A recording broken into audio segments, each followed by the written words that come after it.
ketiga sebenarnya sesuai dengan tema kita dalam hal ini adalah megatroh demokrasi, kurusetra di tengah stagnasi.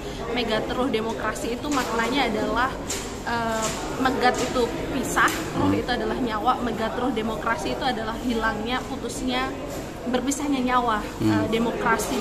Jadi secara formal itu ada, tetapi secara prinsip, secara substansi demokrasi itu telah dihilangkan.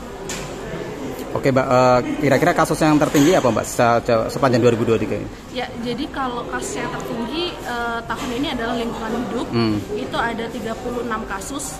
Kemudian yang kedua adalah perempuan dan anak. Perempuan dan anak ini selalu berada di 3 besar kasus yang masuk ke LBH Semarang. Dan yang ketiga itu adalah kasus buruh. Jadi lingkungan, perempuan dan anak dan buruh itu adalah 3 kasus besar yang masuk di LBH Semarang.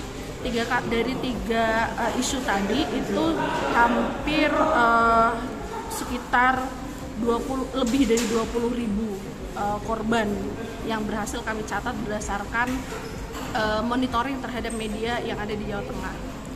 Kalau ini Mbak, kasus tadi korban Mbak ya, kenapa 3 besar itu selalu ini Mbak ya, selalu 3 besar itu kenapa Mbak mungkin Mbak? Ya, menurut catatan LBH Semarang kenapa tiga isu ini selalu besar, menurut kami itu saling berkelindan, terutama lingkungan hidup dengan buruh itu. Kalau lingkungan hidup yang kami catat itu paling besar adalah pencemaran udara Mas, yang itu sebenarnya berasal dari perusahaan. Kemudian apalagi di Jawa Tengah itu makin banyak kawasan industri, maka makin besar potensinya terjadi pencemaran lingkungan hidup.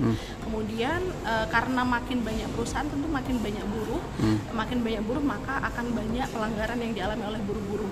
Hal itu berkaitan juga dengan Omnibus Law yang dia memperlonggar aturan tentang perlindungan lingkungan hidup dan mengkebiri perlindungan bagi buruh, sehingga kami baca situasi itu juga diakibatkan oleh pemberlakuan Omnibus Law.